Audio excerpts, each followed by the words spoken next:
Civilians में आप सभी का स्वागत है। ये क्लास जेपीएससी मेंस पेपर 5 यानी कि इकोनॉमिक्स की क्लास हो रही है, जिसमें हम लोग सेक्शन बी को शुरू किए हैं और अभी तक हम लोग 4 चैप्टर पूरी तरीके से कंप्लीट कर चुके हैं। इसके अलावा पॉलिटी की क्लास और खोट्टा की क्लास भी दी जा रही है। इसका पीडीएफ आपको टेलीग्राम चैनल पर मिल जाएगा, जिसका लिंक डिस्क्रिप्शन में दिया हुआ है। आप उसके थ्रू टेलीग्राम पर ऐड हो सकते हैं और इस नोट्स के लिए किसी भी प्रकार का कोई फ़ी नहीं लिया जा रहा, ये बिल्कुल फ्री ऑफ कॉस्ट है। आज की क्लास में हम चैप्टर 6 को स्टार्ट करेंगे और ये जो चैप्टर है ये मुख्यतः हम लोग का सामाजिक और आर्थिक रूप से हास्य के समूह जैसे कि एसटी एससी हो गए या फिर धार्मिक अल्पसंख्यक हो गए, पिछड़ी जाति और महिला के विकास की स्थिति से संबंधित जो भी मुद्दे हैं या फिर सरकार की जो भी योजनाएं हैं इनके विकास करने के लिए उन सारा चीज़ों को हम लोग पढ़ेंगे। तो इस चैप्टर में मुख्यतः 3 क्वेश्चन है। जो भी क्वेश्चन बनेंगे इन्हीं 3 क्वेश्चन से बनेंगे। हम लोग का पहला क्वेश्चन है कि वर्तमान समय में महिलाओं की प्रमुख समस्याएं क्या है। महिलाओं की स्थिति में सुधार के लिए भारत सरकार के द्वारा उठाए जाने वाले कदम एवं योजनाओं का विस्तारपूर्वक वर्णन करें। यानी कि महिलाओं की क्या क्या प्रमुख समस्याएं हैं तथा उन समस्याओं का समाधान करने के लिए, उनकी स्थिति को सुधार करने के लिए सरकार के द्वारा जो भी कदम उठाए जा रहे हैं उनके बारे में हम लोग को वर्णन करना है। तो महिलाओं की समस्या शोधकर्ताओं, केंद्रीय और राज्य सरकारों और समाज सुधारकों का ध्यान सदैव से आकर्षित करता है और महिलाओं की स्थिति असुरक्षित एवं हाशिए पर दिखाने वाले कारक निम्न है। यानी कि महिलाओं की जो भी समस्या है वो समय समय पर राज्य सरकार या फिर जो भी समाज सुधारक है या फिर केंद्र सरकार ये सभी को अपनी ओर आकर्षित करती है। यानी कि उनकी समस्या उन्हें हमेशा आकर्षित करती है और महिला की स्थिति असुरक्षित है या फिर हाशिए में है, इसको हम लोग निम्न कारकों से जान सकते हैं। जैसे कि सबसे पहला हो गया कि पितृसत्तात्मक समाज है, दूसरा कि दहेज प्रथा हो गया या फिर लड़की को बोझ समझना। ऐसा होता है कि शादी के बाद भी बहुत ज़्यादा दहेज मांगा जाता है, जिसकी वजह से बहुत सारी हत्याएं या फिर सुसाइड के सामने आती है। कन्या भ्रूण हत्या या फिर बालिका शिशु हत्या, बाल विवाह या फिर बालिका शिशु का शारीरिक शोषण, सेक्स वर्कर तथा दुर्व्यवहार से पीड़ित महिलाएं हो गई, या फिर घरेलू महिला श्रमिक हो गई, या फिर विधवाओं और किशोरियों के प्रति हिंसा, तेजाब हमले से पीड़ित महिलाएं और ऑनर किलिंग यानी कि घर वालों के द्वारा ही जिसे मार दिया जाता है। फिर है कि कार्यस्थल पर यौन उत्पीड़न, फिर असमान वेतन, फिर हो जाएगा रक्ताल्पता से पीड़ित महिलाएं और कुपोषित बालिकाएं, और वर्तमान समय में सरोगेसी से जुड़ी महिलाएं। तो ये सब जो प्रमुख वजह हो गई है जिससे पता चलता है कि महिला की स्थिति काफ़ी खराब है। फिर आता है कि ऐसे में महिलाओं की स्थिति में सुधार आवश्यक है और इसलिए भारत में कई तरह के उपाय किए गए हैं। तो मुख्यतः इस क्वेश्चन में पूछा गया है कि महिलाओं की समस्याएं क्या क्या है। तो जैसे कि पितृसत्तात्मक समाज हो गया या फिर दहेज उत्पीड़न की समस्याएं बहुत सारे आते हैं, सरोगेसी से जुड़ी समस्या हो गई। तो ये सारा जो भी समस्या है ये महिलाओं से जुड़ी मुख्य समस्याएं हो गई। अब इनसे निकालने के लिए इन्हें किस प्रकार के उपाय किए गए भारत सरकार के द्वारा उन्हें देखते हैं। तो सबसे पहला आता है हम लोग का संवैधानिक उपाय, यानी कि संविधान में जिसके बारे में मेंशन किया गया हो। तो जैसे कि संविधान का अनुच्छेद 14 हो गया, 15(1) हो गया, 15(3) हो गया, 16, 39 का को, 42 जिसमें मैटरनिटी लीव के बारे में बात किया गया है, 46 में ST SC OBC का आरक्षण का बात किया गया है। इसके अलावा 47, 51 का क और 243 का घ का 3 में हो गया। तो ये सब कुछ आर्टिकल्स हैं जो जिसमें कि महिला को सामाजिक न्याय उपलब्ध कराने में अहम भूमिका निभाते हैं। तो ये सब हो गया सरकार के संवैधानिक उपाय हो गया, यानी कि महिला की स्थिति को सुधारने के लिए जो भी संवैधानिक उपाय किया गया उसके बारे में हम लोग यहाँ पे देख लिए। अब की महत्वपूर्ण कानून एवं विधान का निर्माण। तो जैसे कि पहला कि कार्यस्थल पर महिलाओं का यौन उत्पीड़न, इसके लिए हो गया रोकथाम, प्रतिषेध और निवारण अधिनियम 2013 बनाया गया। फिर आपराधिक कानून अधिनियम जो कि इसको 2013 को लागू किया गया। यानी कि सिंपल सा है कि ये समस्याओं को रोकने के लिए बहुत सारे कानून बनाए गए, जिनमें से हो गया पहला कि कार्यस्थल पर महिलाओं का यौन उत्पीड़न, प्रतिषेध और निवारण अधिनियम हो गया जो कि 2013 में आया, और दूसरा हो गया आपराधिक कानून अधिनियम, ये भी 2013 में आया। इसके अलावा घरेलू हिंसा से महिलाओं का संरक्षण अधिनियम 2005 में आया। फिर महिलाओं का अशिष्ट निरूपण यानी कि निषेध अधिनियम 1986 में आया। कारखाना अधिनियम 1948, बागान श्रम अधिनियम 1951, खान अधिनियम 1952, बाल विवाह निरोध अधिनियम 1976, कारखाना अधिनियम 1976, समान पारिश्रमिक अधिनियम 1976, दहेज अधिनियम 1961, महिलाओं एवं लड़कियों का अनैतिक व्यापार अधिनियम 1956, सती प्रथा अधिनियम यानी कि सती प्रथा को रोकने के लिए 1987 में अधिनियम लागू किया गया, और घरेलू कामगार कल्याण एवं सामाजिक अधिनियम 2010। तो ऐसे ऐसे बहुत सारे कानून बनाए गए जिससे कि महिलाओं की स्थिति में सुधार किया जा सके। महिलाओं की दशा की निगरानी के लिए एजेंसी या फिर संस्था का गठन किया गया। तो महिलाओं की स्थिति को निगरानी रखने के लिए, उनकी क्या दशा है उनको नज़र रखने के लिए बहुत सारे संस्था का गठन किया गया है, जिसमें से हो गया राष्ट्रीय महिला आयोग, केंद्र समाज कल्याण बोर्ड, प्रोजेक्ट गरिमा और राष्ट्रीय महिला आयोग। अब ये सब क्या है इसके बारे में हम लोग थोड़ा डिटेल्स में पढ़ लेंगे। तो जैसे कि सबसे पहला है राष्ट्रीय महिला आयोग। तो राष्ट्रीय महिला आयोग अधिनियम 1990 के अंतर्गत 1992 में संवैधानिक निकाय के रूप में महिलाओं के लिए कानूनी संरक्षण की समीक्षा करने, शिकायतों के सुधार की सुविधा एवं महिलाओं को प्रभावित करने वाले सभी नीतिगत तथ्यों पर सरकार को सलाह देने के उद्देश्य से राष्ट्रीय महिला आयोग का स्थापना किया गया। तो राष्ट्रीय महिला आयोग इसका गठन 1990 अधिनियम के तहत 1992 में किया गया, जिसका मुख्य कार्य क्या है, ये महिला के लिए कानूनी संरक्षण प्रदान करना है, जिसमें उनकी शिकायतों को सुनेंगे और जो भी नीतिगत तथ्य होंगे उन पर सरकार को सलाह देने के उद्देश्य से राष्ट्रीय महिला आयोग का गठन किया गया था। अब है प्रोजेक्ट गरिमा। तो प्रोजेक्ट गरिमा में क्या है कि महिला के प्रति जो भी अपराध और लैंगिक हिंसा में सेना की भागीदारी को देखते हुए या फिर संलिप्तता को देखते हुए भारतीय थल सेना के द्वारा लैंगिक विभेद को खत्म करने के लिए और साथ ही साथ महिलाओं को सम्मान के भाव से देखने के उद्देश्य से सेना के द्वारा प्रोजेक्ट गरिमा को लागू किया गया था। और इसमें क्या हो गया कि अब जो भी सेना में जाने के लिए इच्छुक है उससे अभ्यर्थी को स्त्री के प्रति जो भी नज़रिया है उसको मनोवैज्ञानिक परीक्षण से गुजरना होगा। तो महिलाओं की स्थिति को सुधार करने के लिए सेना के द्वारा क्या लागू किया गया, तो प्रोजेक्ट गरिमा। तो देश में महिलाओं के प्रति बढ़ते अपराध एवं लैंगिक हिंसा में सेना की संलिप्तता को देखते हुए भारतीय थल सेना में लैंगिक विभेद खत्म करने तथा जवानों में महिलाओं के प्रति सम्मान का भाव रखने के उद्देश्य से सेना द्वारा प्रोजेक्ट गरिमा का शुभारंभ किया गया।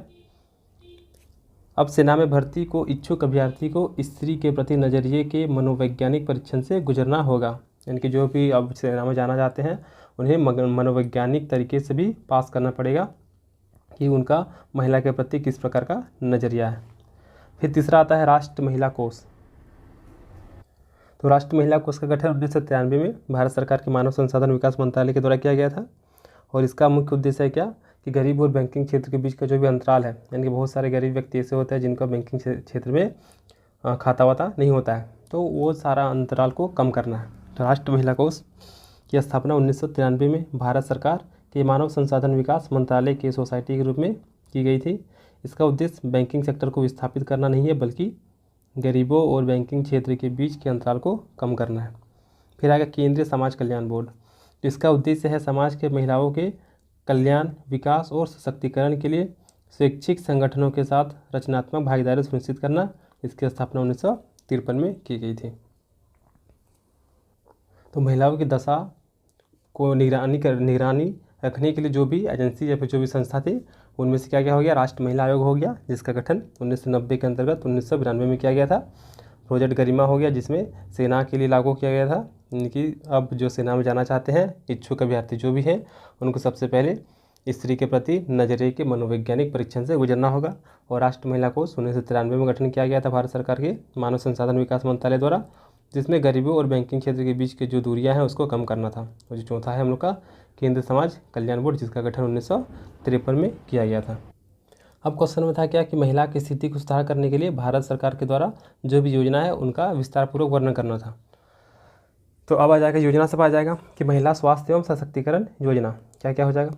तो पितृसत्तात्मक समाज, सांस्कृतिक व्यवहारों, सामाजिक निषेधों और अंधविश्वासों तथा प्रतिकूल समाज परंपराओं की वजह से महिलाएं हमेशा से असुरक्षित रही है, चाहे वो उनके स्वास्थ्य का मुद्दा हो या फिर शिक्षा का। हर जगह महिलाओं के साथ भेदभाव, हर मोर्चे पर महिलाओं को भेदभाव का शिकार होना पड़ता है। इसलिए इन्हें विकास की मुख्य धारा में लाने के लिए निम्न योजनाएं चलाई जा रही है। यानी कुल मिला के पितृसत्तात्मक समाज हो गया, सांस्कृतिक व्यवहार हो जैसे कि हो गया सती प्रथा देखने को मिलता है, विधवा विवाह, बाल विवाह, ये सारी चीज़ें बहुत सारी समस्याएं आते हैं। या फिर अंधविश्वास की वजह से कहीं ना कहीं महिलाओं की स्थिति बहुत ख़राब हो जाती है।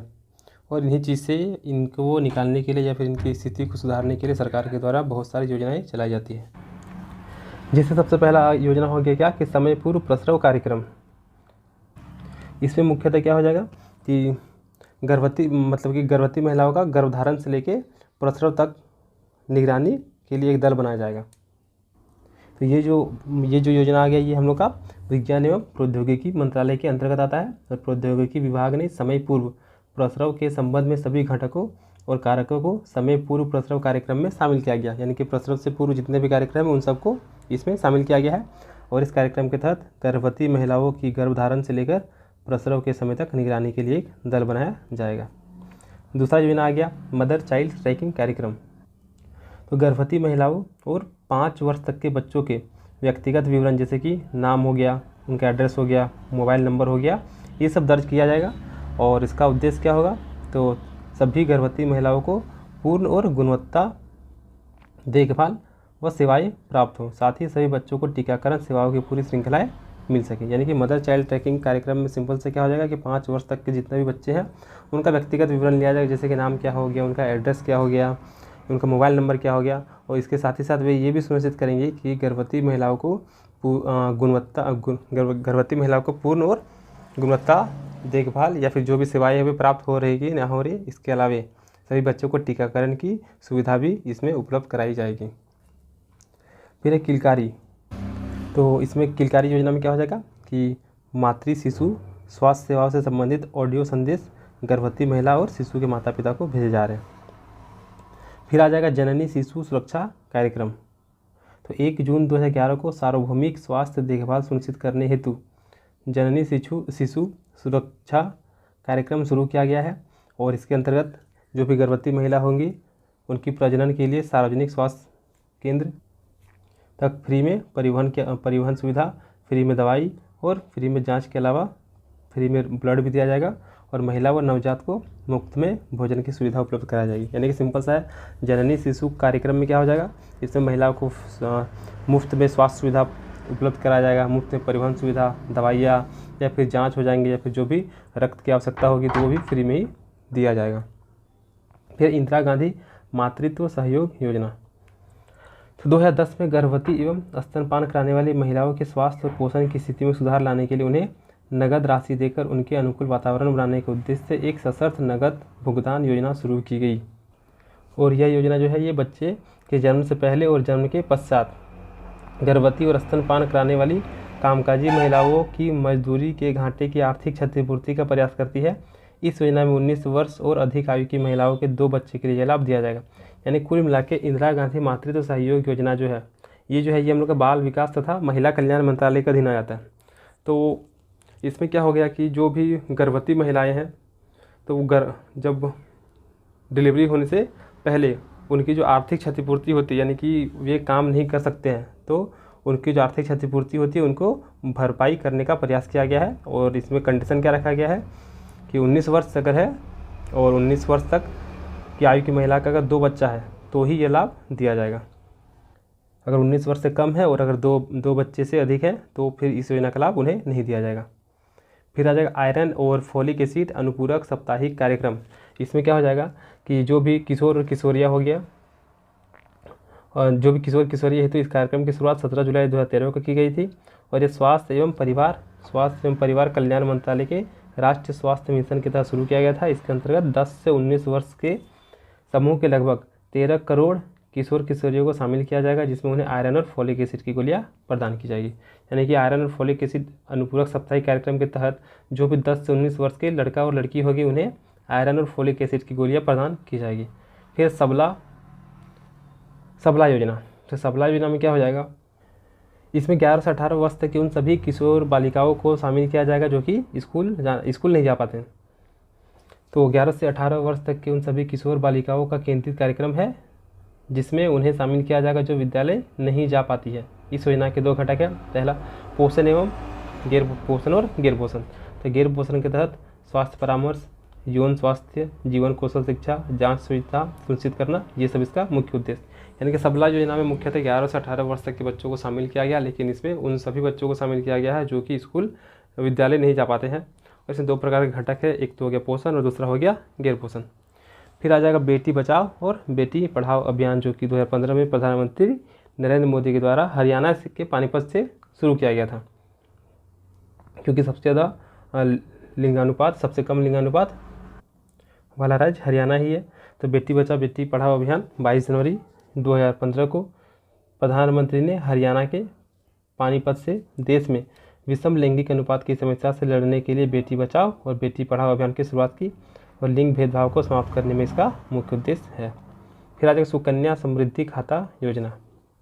तो सुकन्या समृद्धि खाता योजना है, ये जो है ये बेटी बचाओ और बेटी पढ़ाओ कार्यक्रम के एक हिस्सा के रूप में ही शुरुआत किया गया था, जिसमें अगर किसी भी बच्ची यानी कि किसी भी लड़की का अगर जन्म होता है तो 10 वर्ष की उम्र तक उनका सबसे पहला डाकघर या फिर बैंक में खाता खोला जाएगा और 15 वर्ष की अवधि होने तक उसमें पैसा जमा किया जाएगा। और 18 वर्ष की आयु जैसे ही प्राप्त कर लेंगे तो लगभग 50% पैसा उनसे निकाल सकते हैं। और अगर लड़की का शादी 21 वर्ष की अवधि होने से पहले हो जाता है तो शादी के बाद इस खाते को हम लोग कंटिन्यू नहीं कर सकते हैं, यानी कि 21 साल से बाद अगर हम लोग का शादी होता है तो इस खाते को हम लोग कंटिन्यू कर सकते हैं। तो सुकन्या समृद्धि खाता योजना में क्या हो गया कि ये भी केंद्र सरकार के द्वारा है। तो केंद्र सरकार ने बेटी बचाओ बेटी पढ़ाओ कार्यक्रम के एक हिस्से के रूप में सुकन्या समृद्धि खाता योजना आरंभ की है, जिससे मुख्यतः ब्याज एवं टैक्स संबंधी लाभ दिए जाएंगे। और बालिका के जन्म पर उसके 10 वर्ष तक की आयु प्राप्त करने तक डाकघरों या बैंकों में किसी भी खाता खोला जा सकेगा और खाते की रकम 15 वर्ष पूर्ण होने तक जमा की जाएगी।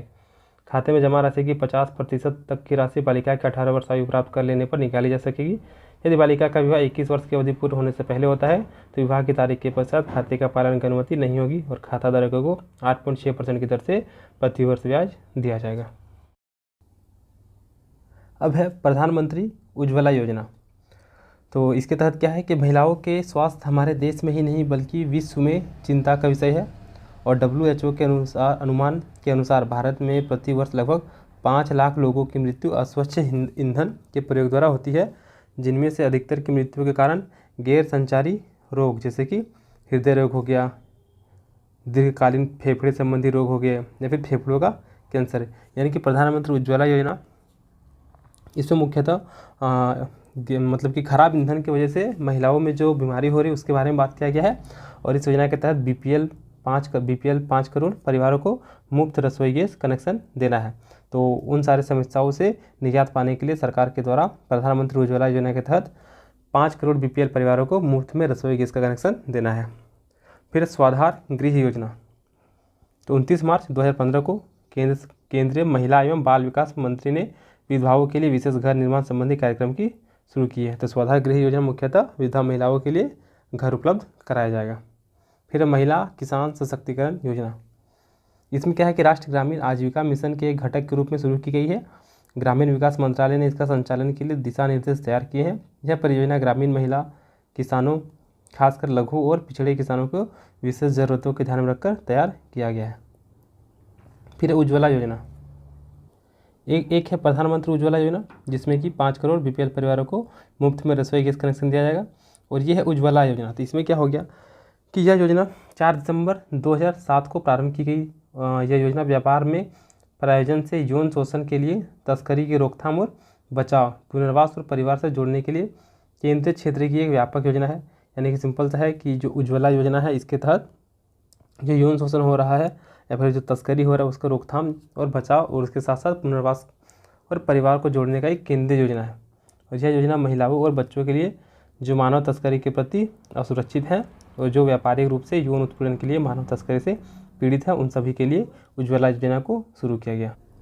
अब है स्वाधार योजना। तो इसमें क्या हो गया कि एक है स्वाधार गृह योजना और एक है स्वाधार योजना। तो स्वाधार योजना में क्या था, स्वाधार गृह योजना में क्या था कि उसमें विधवा महिलाओं के लिए घर निर्माण संबंधी कार्यक्रम था। जबकि स्वाधार योजना में क्या हो जाएगा, तो इसमें केंद्रीय क्षेत्र में रहने वाली महिलाएं जैसे कि वेश्यावृत्ति, रिहा कैदी या फिर प्राकृतिक आपदा अथवा अन्य किसी कारण से बेघर और बेसहारा पीड़ित महिला को शामिल किया जाएगा, जो स्वाधार गृह में लाया जाता है तथा व्यावसायिक प्रशिक्षण दिया जाता है। यानी किसी कारणवश ऐसी महिलाएं जो बेघर हो गई हैं, बेसहारा हो गई हैं, उन्हें स्वाधार गृह में लाया जाता है और उन्हें स्किल सिखाया जाता है। इस प्रकार महिलाओं की समस्या एवं उन्हें सम्मान दिलाने के लिए भारतीय संविधान के साथ साथ सरकार भी प्रयासरत है। इसके अलावा वर्तमान में जेंडर बजटिंग का प्रावधान भी किया गया है। इसके अंतर्गत बजट निर्माण के प्रत्येक चरणों में संवेदनशीलता को सम्मिलित किया जाता है। इस प्रकार महिलाओं की स्थिति में सुधार लाने का प्रयास जारी है। तो ये जो जितना योजना था, जैसे कि स्वाधार योजना हो गया, उज्ज्वला योजना, महिला किसान सशक्ति योजना हो गया या फिर स्वाधार गृह योजना, प्रधानमंत्री उज्ज्वला योजना, ये सारी योजनाओं को सरकार के द्वारा लागू किया गया है जिससे कि महिलाओं की स्थिति को सुधारा जा सके।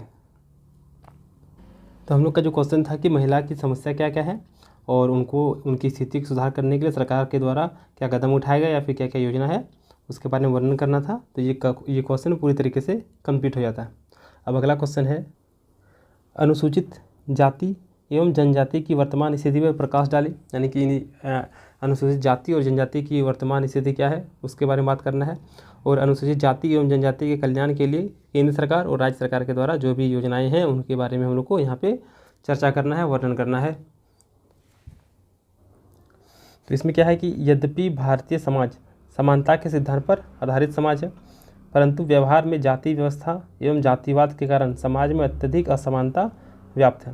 यानी कि भारतीय समाज समानता के सिद्धांत को फॉलो करता है, लेकिन अगर प्रैक्टिकली अगर देखा जाए तो बहुत ज़्यादा जाति व्यवस्था और जातिवाद पाया जाता है, जिसकी वजह से असमानता भी काफ़ी अधिक मात्रा में देखा जाता है। और आंकड़े दर्शाते हैं कि भारतीय समाज में जातिवाद की जड़ें बहुत गहरी है। अगर आंकड़ों को ध्यान दें तो हम लोग को समझ में आएगा कि जातिवाद कितना अधिक पैमाने पर फैला हुआ है, क्योंकि जातीय भेदभाव तथा अस्पृश्यता के विरुद्ध कानूनी प्रतिबंध के बावजूद भी जाति आधारित अपराध एवं हिंसा आज भी जारी है। क्योंकि बहुत सारे कानून होने के बावजूद भी जाति आधारित हिंसा भी हो ही रहा है। शिक्षा एवं समृद्धि के स्तर में निरंतर वृद्धि भी अनुसूचित जातियों एवं जनजातियों के प्रति समाज के दृष्टिकोण में परिवर्तन में विफल रही है। यानी कि एजुकेशन अच्छा होने के बावजूद भी अनुसूचित जाति और जनजाति या फिर अन्य जातियों के लोगों के प्रति समाज का दृष्टिकोण में परिवर्तन लाने में ये सब विफल हो रहे हैं। जिसका जीवंत उदाहरण है कि भारत में सर्वाधिक साक्षरता दर एवं सर्वाधिक प्रति व्यक्ति आय वाला राज्य केरल, जो कि अनुसूचित जाति एवं जनजाति के विरुद्ध उच्च अपराध दर वाले राज्यों में से एक है। यानी कि कुल मिला के इस क्वेश्चन में बताया गया था क्या कि अनुसूचित जाति और अनुसूचित जनजाति का वर्तमान स्थिति क्या है उस पर प्रकाश डालना है।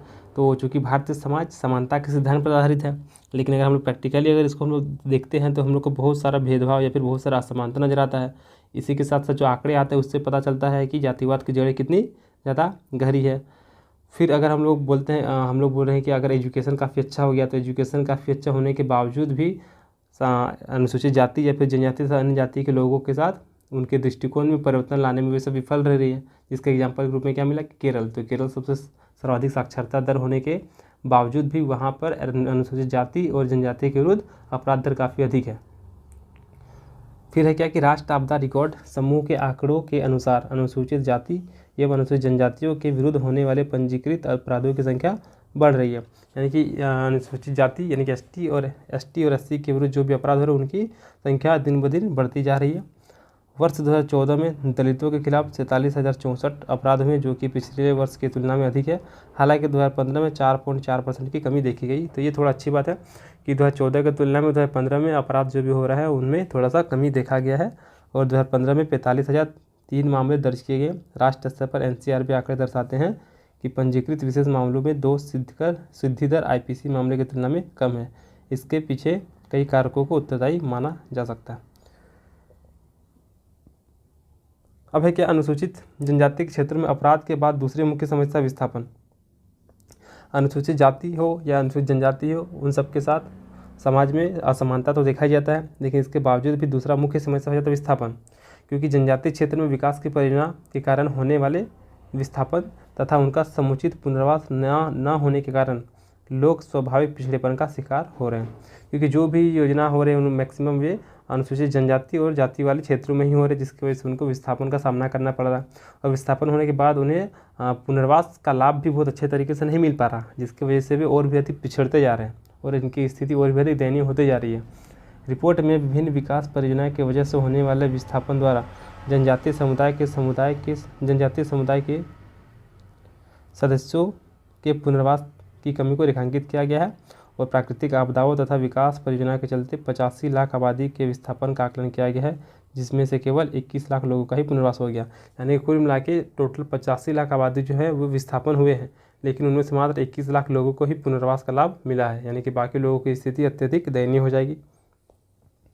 अब के संविधान के अनुच्छेद 338 के तहत 1990 में स्थापित किए गए राष्ट्रीय अनुसूचित एवं अनुसूचित जनजाति आयोग को 89वें संविधान संशोधन अधिनियम 2003 के बाद राष्ट्रीय अनुसूचित जाति आयोग और राष्ट्रीय अनुसूचित जनजाति आयोग नामक दो आयोग में बांट दिया गया। यानी कि 1990 में जो राष्ट्रीय अनुसूचित और अनुसूचित जनजाति आयोग यानी कि दोनों को मिलाकर के गठन किया गया था, उसको 2003 में अलग अलग कर दिया गया। एक को बना दिया गया राष्ट्रीय अनुसूचित जाति आयोग और दूसरा हो गया राष्ट्रीय अनुसूचित जनजाति आयोग।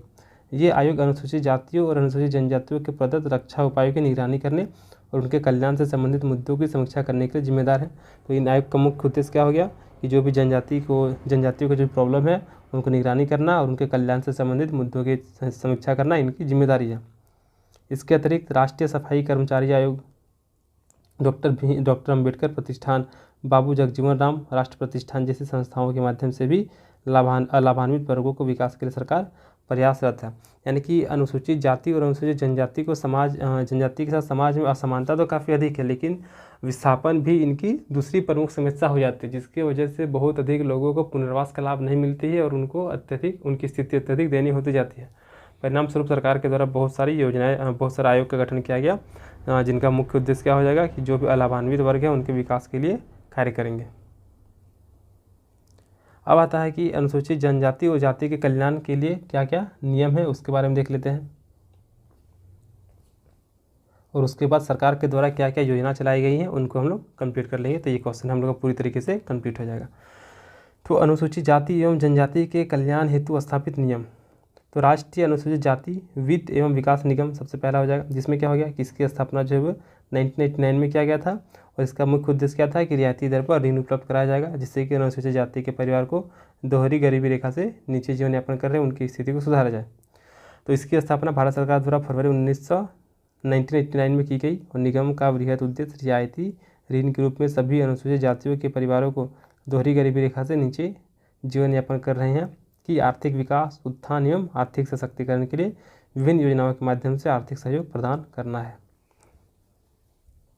फिर है राष्ट्रीय अनुसूचित जनजाति वित्त और विकास निगम, तो इसका स्थापना 2001 में किया गया था, और इसके अंतर्गत क्या हो गया था कि जो भी लक्षित समूह है उनको स्किल डेवलपमेंट के लिए सरकार उनको पैसा देती थी। तो जनजातीय मामलों के मंत्रालय के अधीन राष्ट्रीय अनुसूचित जनजाति वित्त और विकास निगम की स्थापना 2001 में की गई थी। निगम लक्षित समूहों को कौशल उद्यम विकास हेतु वित्तीय मदद भी देता है। इसका उद्देश्य अर्हता प्राप्त अनुसूचित जनजातियों की आय और सामाजिक आर्थिक स्तर में वृद्धि करना है, और निगम आवंटन और लघु वन उत्पादों के वितरण हेतु भी वित्तीय मदद प्रदान करता है, ताकि अनुसूचित जनजातियों द्वारा उत्पादों की बिक्री को प्रोत्साहन किया जा सके। यानी कुल मिला के क्या के नियम में हो गया, दो चीज़ें, राष्ट्रीय अनुसूचित जनजाति वित्त और विकास निगम हो गया, और दूसरा हो गया राष्ट्रीय अनुसूचित जाति वित्त और विकास निगम, और दूसरा राष्ट्रीय अनुसूचित जनजाति वित्त और विकास निगम, जिसके तहत लक्षित समूहों को कौशल विकास करने के लिए सरकार उन्हें वित्तीय मदद देती है। अब आ जाएगा कि सरकार अनुसूचित जनजाति और अनुसूचित जाति या फिर वंचित समूहों के कल्याण के लिए किस प्रकार की योजनाएं चला रही उनके बारे में हम लोग पढ़ेंगे। तो अनुसूचित जाति, अनुसूचित जनजाति और वंचित समूहों के कल्याण से संबंधित योजनाएं, तो सबसे पहला स्टैंड अप इंडिया, जिसका शुरुआत 6 जनवरी 2016 को केंद्र सरकार के द्वारा किया गया था, और इसमें क्या हो गया कि मुख्यतः इसमें जो भी ST, SC और महिला हैं उनमें उद्यमशीलता को बढ़ावा देना है। स्टैंड अप इंडिया योजना को मंजूरी दे दी है, और जो इस योजना को स्टैंड अप इंडिया ने मंजूरी भी दे दिया है। 5 अप्रैल 2016 को प्रधानमंत्री नरेंद्र मोदी ने नोएडा में एक वेब पोर्टल के साथ स्टैंड अप इंडिया योजना को लॉन्च किया, और इसका उद्देश्य है तो कुल मिला के पहला योजना क्या होगा, स्टैंड अप इंडिया, जिसका शुरुआत 6 जनवरी 2016 को केंद्र सरकार के द्वारा किया गया, जिससे मुख्यतः अनुसूचित जाति और अनुसूचित जनजाति के लोग और इनके अलावा महिलाओं के बीच उद्यमशीलता को बढ़ावा देना है, और इसके लिए स्टैंड अप इंडिया ने इसकी अनुमति यानी कि इस योजना को मंजूरी दे दी है। और इसका उद्देश्य क्या क्या है, तो 10,000 करोड़ प्रारंभिक राशि के साथ भारतीय लघु उद्योग विकास बैंक यानी कि CDB के जरिए पुनर्वित्त खिड़की स्थापित करना। सेकंड क्या हो जाएगा, राष्ट्रीय credit guarantee trustee company limited के जरिए एक ऋण गारंटी तंत्र का सृजन करना, और इसका समग्र उद्देश्य देश के सुविधा विहीन क्षेत्रों तक बैंक ऋण की सुविधाएं प्रदान करने के लिए संस्थागत ऋण संरचना का लाभ उठाना। तो ये इसका मतलब कि स्टैंड अप इंडिया का मुख्य उद्देश्य हो जाएगा। फिर आता है रोशनी योजना। तो रोशनी योजना क्या हो जाएगा कि नक्सलवाद से जो भी जिला ग्रसित है और वहाँ के गरीब परिवारों और युवाओं के बीच में इस योजना के माध्यम से उनको उनके हुनरमंद बनाना है, कुल मिला के उनको स्किल सिखाया जाएगा। तो नक्सलवाद से ग्रसित 24 जिलों के गरीब परिवारों के युवाओं की इस योजना के माध्यम से हुनरमंद बनाना है। फिर हाथ से मेला ढोने वालों के पुनर्वास हेतु स्वरोजगार योजना। तो भारत सरकार ने जनवरी 2007 से हाथ से मेला ढोने वालों को पुनर्वास हेतु स्वरोजगार योजना प्रारंभ की है, और चिन्हित किए गए हाथ से मेला ढोने वाले एवं उनके आश्रितों को स्वरोजगार उद्यम अपनाने के लिए 20,000 तक की पूंजी एवं इसकी रियायती दरों पर ऋण प्रदान किया जाता है। यानी कुल मिला के हाथ से मैला ढोने वाले लोगों के लिए 2007 में इस योजना को शुरू किया गया था। और इसके तहत जो भी हाथ से मैला ढोने वाले लोग हैं और उन पर उनके जो भी आश्रित हैं उनको स्वरोजगार उद्यम अपनाने के लिए 20,000 तक का पूंजी सरकार के द्वारा रियायती दरों पर उपलब्ध किया जाएगा। इसका उद्देश्य अत्यंत कम साक्षरता वाले क्षेत्रों में अनुसूचित जातियों की बालिकाओं हेतु आवासीय विद्यालयों के माध्यम से शिक्षा की बहुमुखी सेवाएं प्रदान करना है, जहां उनकी शिक्षा के अनुकूल परंपराएं एवं परिवेश नहीं है। यानी कि अनुसूचित जाति और जनजाति के लड़कियों के लिए आवासीय विद्यालय उपलब्ध करा जाएगा, जहाँ पे ये सारी परंपराएं या फिर उनके परिवेश के अकॉर्डिंग परिवेश नहीं है। और ये जो योजना है, जो भी जिला होगा उस जिला के जिला परिषद के द्वारा उसको क्रियान्वित किया जाएगा। इसके बाद का योजना है जनजातीय वनवासी सशक्तिकरण योजना। तो इस योजना का मुख्य उद्देश्य क्या हो गया कि वनवासी का सशक्तिकरण करना है और जो भी जनजाति है उनको रियायती दर पर वित्तीय सहायता उपलब्ध कराई जाएगी। तो क्या हो गया कि राष्ट्रीय अनुसूचित जनजाति वित्त और विकास निगम द्वारा वनवासी सशक्तिकरण योजना शुरू की गई है। योजना के अधीन जनजातियों को रियायती दर पर वित्तीय सहायता उपलब्ध कराई जाएगी। आकाशवाणी के माध्यम से एसटी से संबंधित योजनाओं की जानकारी स्थानीय भाषाओं में व बोलियों में प्रकाशित की जाएगी। यानी कि जो भी लोकल लैंग्वेज होगा वहाँ की जो स्थानीय भाषा होंगी उसी पर ही वह प्रकाशित किया जाएगा। फिर जनजातीय क्षेत्र में व्यावसायिक प्रशिक्षण केंद्र। तो इस योजना का मुख्य उद्देश्य विभिन्न पारंपरिक आधुनिक व्यवसायों से जनजातीय युवाओं के कौशल को बढ़ाना है। यानी कि जो भी आधुनिक व्यवसाय है उन सारी चीज़ों से जनजातीय क्षेत्र के युवाओं को उनको स्किल सिखाना है, कौशल सिखाना है। इसका आधार क्या हो जाएगा, तो उनकी शैक्षणिक योग्यता हो जाएगा, आर्थिक प्रतिरूप या फिर प्रचालन हो जाएगा, बाजार क्षमता है जो कि उन्हें संपोषणीय रोजगार देने में अथवा स्वरोजगार प्राप्त करने में सक्षम बनाएंगे। फिर कम साक्षरता वाले जिले में अनुसूचित जनजाति की लड़कियों की शिक्षा को मौजूद बनाना। इसके लिए 54 जिलों को चिन्हित किया गया है, जिसमें अनुसूचित जनजाति की संख्या 25% या फिर उससे अधिक होगा और महिला साक्षरता दर 35% से कम होना चाहिए। यानी कि ऐसा जिला जो जहाँ पे 25% या उससे अधिक अनुसूचित जनजाति महिला के 25% या उससे अधिक अनुसूचित जनजाति होना चाहिए या फिर 35% से कम महिला साक्षरता दर होना चाहिए। तो इस योजना के अंतर्गत वे जिले आएंगे।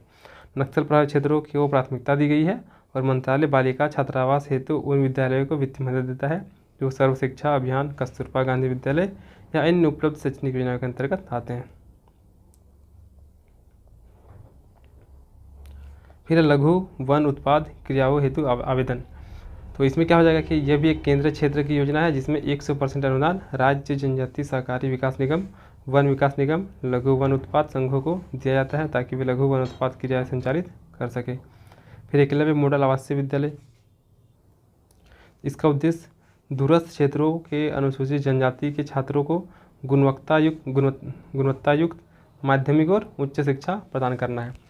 यानी कि एकलव्य मॉडल आवासीय विद्यालय आ गया तो उच्च शिक्षा प्रदान करने का बात किया गया इसमें, जिसमें उन्हें न केवल उच्च एवं व्यावसायिक शिक्षा दिया जाएगा, व्यावसायिक पाठ्यक्रम का आरक्षण और सरकारी व निजी क्षेत्रों में नौकरी मिले, बल्कि गैर अनुसूचित जनसंख्या से तुलना करने पर भी शिक्षा के क्षेत्र में सर्वोत्तम अवसर मिले। यानी कि कुल मिला के एकलव्य मॉडल आवासीय विद्यालय का मुख्य उद्देश्य क्या हो गया कि जो भी अनुसूचित जनजाति के छात्र हैं उन्हें गुणवत्तायुक्त माध्यमिक और उच्च शिक्षा प्रदान कराना है, ताकि जो अनुसूचित जनजाति नहीं है उन छात्रों से भी वे कंपटीशन कर सकें, ताकि उनको सर्वोत्तम अवसर भी मिल सके और सरकारी और निजी क्षेत्र में भी वे नौकरी ले सकें।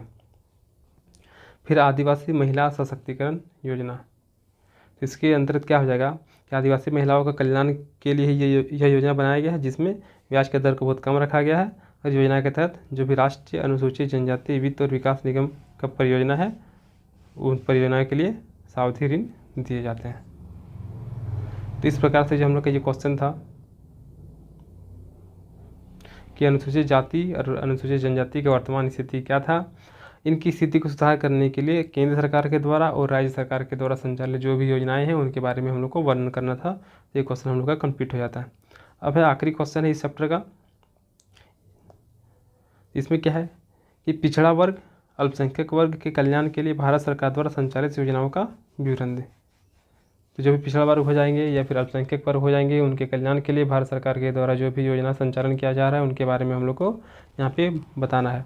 तो अन्य पिछड़े वर्ग के लोगों में इस बात को लेकर कहा है कि उन्हें अनुसूचित जाति और अनुसूचित जनजाति के समान सामाजिक सुधार एवं सुधार पैकेज नहीं मिलते हैं। यानी कि जो भी ST SC के लोगों को जो भी सामाजिक सुधार के पैकेज मिलते हैं उस तरह के पैकेज अन्य पिछड़े वर्ग के लोगों को नहीं मिलता है, जिसकी वजह से कई बार जातीय हिंसा भी देखे जाते हैं। वास्तव में पिछड़ा वर्ग शब्द जो है ये औपनिवेशिक काल से ही प्रयोग में लाया जा रहा है, लेकिन एग्जैक्टली क्लियर नहीं हो पाया है कि आखिर पिछड़ा वर्ग में आएगा कौन, आखिर पिछड़ा वर्ग है कौन, जिसकी वजह से तो प्रयुक्त होता आया है, परंतु इसमें कौन सा समूह शामिल होगा या नहीं होगा इसका स्पष्ट उल्लेख नहीं है। इसी तरह अल्पसंख्यक समूह समाज के वैसे वर्ग हैं जो विशाल समूह वाले के समक्ष भाषाई, धर्म और संप्रदाय की दृष्टि से अल्प मात्रा में निवास करते हैं। इसके लिए निम्न उपाय किए गए। तो यहाँ पे क्या बताया गया है कि अन्य पिछड़ा वर्ग के लोग को इस बात को लेकर हमेशा से मतलब कि सिखवा रहा है कि जो भी अनुसूचित जनजाति या फिर अनुसूचित जाति को जो सुविधा प्रदान की जा रही है वे अन्य पिछड़े वर्ग के लोगों को प्रदान नहीं किया जा रहा है, जिसकी वजह से कई बार जातीय हिंसा देखने को मिलती है।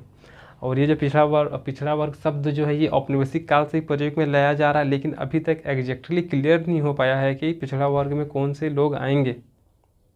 तो इसको लेकर भी हमेशा प्रॉब्लम क्रिएट होते रहता है। अभी की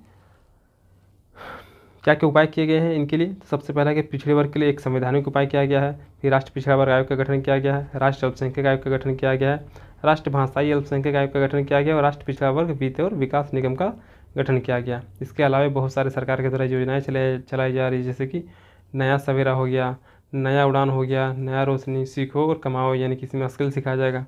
जियो पारसी, इसमें जो पारसियों की जो संख्या घट रही है उसको बढ़ाने के बारे में बात किया जाएगा। मौलाना आज़ाद राष्ट्रीय अध्यावृत्ति, इसमें PhD और MPhil के लिए सरकार की तरफ फंडिंग किया जाएगा। पढ़ो प्रदेश, नालंदा परियोजना जैसी बहुत सारी सरकार की योजनाएं चलाई जा रही है। तो हम लोग इसको एक एक करके डील करेंगे। अभी सबसे पहला आता है पिछड़ा वर्ग के लिए संवैधानिक प्रावधान क्या क्या हो जाएगा। तो अनुच्छेद 340 के तहत गठित द्वितीय पिछड़ा वर्ग आयोग ने 1980 में अपनी रिपोर्ट प्रस्तुत की थी और अगस्त 1990 में इस रिपोर्ट के आलोक में भारत सरकार के कार्मिक और प्रशिक्षण विभाग ने सामाजिक तथा आर्थिक रूप से पिछड़े वर्गों के लिए केंद्र सरकार के पदों पर 27% का आरक्षण प्रदान करने का आदेश जारी किया था। यानी कि अनुच्छेद 300 संवैधानिक क्या हो जाएगा संवैधानिक प्रावधान में, तो जो भी आर्थिक रूप से पिछड़े वर्ग हैं उनके लिए केंद्र सरकार ने 27% आरक्षण प्रदान करने की बात किया है। संविधान ने पिछड़े वर्ग के लिए अनुच्छेद 15(4), 16(4) और 340 एक में भी संबंधित किया है। इसके अलावा अनुच्छेद 15 के 4, 16(4) के प्रावधानों के तहत सरकार सामाजिक व शैक्षणिक रूप से पिछड़े वर्ग हेतु विशेष प्रावधान कर सकते हैं। फिर है राष्ट्रीय पिछड़ा वर्ग आयोग। तो राष्ट्रीय पिछड़ा वर्ग आयोग 1993 में अधिनियमित किया गया था, जिसमें अन्य पिछड़े वर्ग की सूची में शामिल करने का अनुरोध या फिर शामिल करने संबंधित शिकायतों की जांच करेगा और केंद्र सरकार को जैसा उचित समझे सलाह देगा। यानी कि राष्ट्रीय पिछड़ा वर्ग आयोग का गठन 1993 में किया गया था, जिसमें मुख्य रूप से किसी पिछड़े वर्ग में की सूची में शामिल करना है या फिर ऑलरेडी जो सूची में शामिल है उनको हटाना है। ये सारे चीज़ों से संबंधित जो भी मामले हैं उनकी शिकायतों की जांच करेंगे और केंद्र सरकार को जो भी उचित लगेगा उससे संबंधित सलाह देगा। अधिनियम में उल्लेख है कि सलाह जो भी होगा उसको केंद्र सरकार को मानना ही पड़ेगा। फिर आता राष्ट्रीय अल्पसंख्यक आयोग। तो गृह मंत्रालय के प्रस्ताव पर 1978 में अल्पसंख्यक आयोग का निर्माण हुआ था और इस राष्ट्रीय अल्पसंख्यक आयोग के अधिनियमित 1992 द्वारा वैधानिक दर्जा प्रदान किया गया।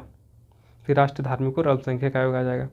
इसमें क्या आ जाएगा कि यह सामाजिक न्याय और अधिकारिता मंत्रालय के अंतर्गत भारत सरकार का एक राष्ट्रीय उपकरण है, जिसका स्थापना 1992 में 13 जनवरी को किया गया था और यह गैर लाभकारी गैर व्यावसायिक कंपनी के रूप में किया गया था। यानी कि इसका मुख्य उद्देश्य लाभ कमाना नहीं था या फिर व्यवसाय करना नहीं था, जिसका उद्देश्य क्या था, तो अन्य पिछड़े वर्गों के उत्थान के लिए इसका गठन किया गया था। इस आयोग का गठन किया गया था। आर्थिक और विकासात्मक गतिविधियों को प्रोत्साहित करना था। इस वर्ग के गरीब तबकों में कौशल विकास को बढ़ाना था, स्वरोजगार को स्थापित करना था और निगम इस कार्य में गरीब तबके में कौशल विकास और स्वरोजगार, कृषि एवं संबंधित गतिविधियाँ, लघु व्यवसाय, कला और पारंपरिक व्यवसाय, तकनीकी एवं व्यावसायिक पाठ्यक्रम तथा परिवहन एवं सेवा क्षेत्र आदि को सहायता प्रदान करता है।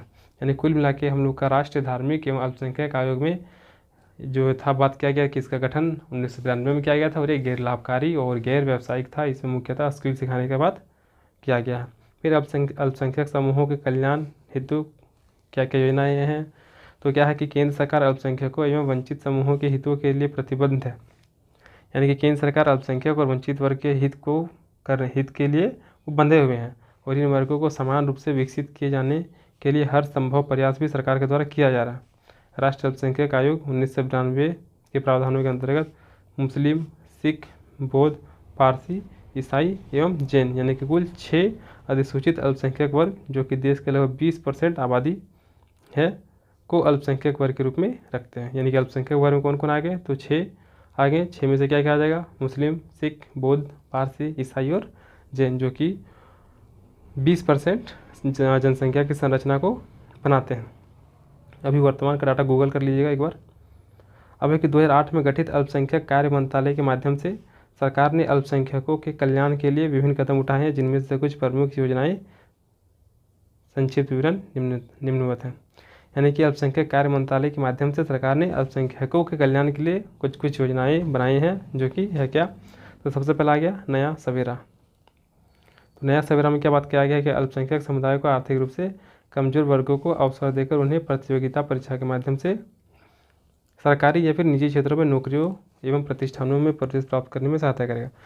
नया सवेरा में कुल मिलाकर क्या बोला गया है कि जो भी अल्पसंख्यक समुदाय के लोग हैं या फिर ऐसे लोग जो भी अल्पसंख्यक समुदाय में आर्थिक रूप से पिछड़े हुए हैं या फिर कमज़ोर हैं, तो उन्हें प्रतियोगिता परीक्षा के माध्यम से सरकारी नौकरी या फिर निजी यानी कि प्राइवेट क्षेत्रों में नौकरी के लिए नौकरी करने के लायक बनाएंगे, वहाँ प्रवेश प्राप्त करने में सहायता प्रदान करेंगे।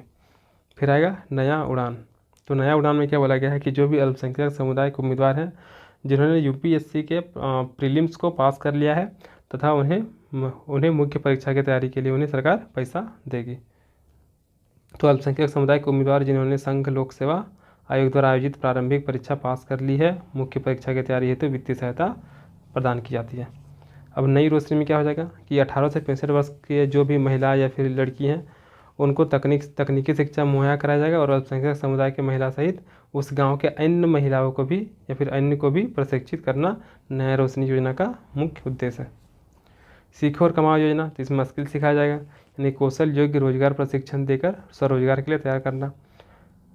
पारंपरिक कार्यों को बढ़ावा देना, जैसे कि कढ़ाई, चिकनकारी, रत्नाभूषण और बुनाई कार्य, चमड़ा की वस्तु, ये सब हो जाएगा। जियो पारसी क्या हो जाएगा, तो पारसी आबादी जो कि कंटिन्यूसली घट रही है, तो उसको मेंटेन करने के लिए इस योजना को लाया गया था। तो पारसी आबादी के गिरने से रोकने के लिए वैज्ञानिक नवाचार और ढांचागत हस्तक्षेप करना। फिर मौलाना आज़ाद राष्ट्रीय अध्यावृत्ति, तो इसमें क्या हो जाएगा, हायर एजुकेशन एमफिल और पीएचडी यह शिक्षा के लिए अल्पसंख्यक समुदाय के छात्रों को सरकार वित्तीय सहायता प्रदान करेगी। पढ़ो प्रदेश में क्या हो जाएगा, तो पढ़ो प्रदेश नाम से पता चल रहा है कि विदेश भेजा जाएगा छात्रों को। तो इस योजना का उद्देश्य अधिसूचित अल्पसंख्यक समुदाय को आर्थिक रूप से पिछड़े वर्गों से संबंधित वैसे छात्र जो पढ़ाई में अच्छे हों यानी कि मेधावी छात्रों को शिक्षा ऋण पर ब्याज सब्सिडी प्रदान करेंगे, जिससे उनको विदेश में उच्च शिक्षा के बेहतर अवसर दिए जा सके ताकि उनको रोजगार क्षमता में वृद्धि किया जा सके। तो पढ़ो प्रदेश में सरकार वैसे छात्र को जो कि पढ़ाई में मेधावी मतलब अच्छे हों यानी कि मेधावी छात्र हो, उनको सरकार ऋण देगी, सब्सिडी प्रदान करेगी, जिससे कि वे विदेश में जाकर उच्च शिक्षा हासिल कर सकें। फिर नालंदा परियोजना, तो नालंदा परियोजना ये सबसे पहले यूपी के अलीगढ़ में शुरू किया गया था।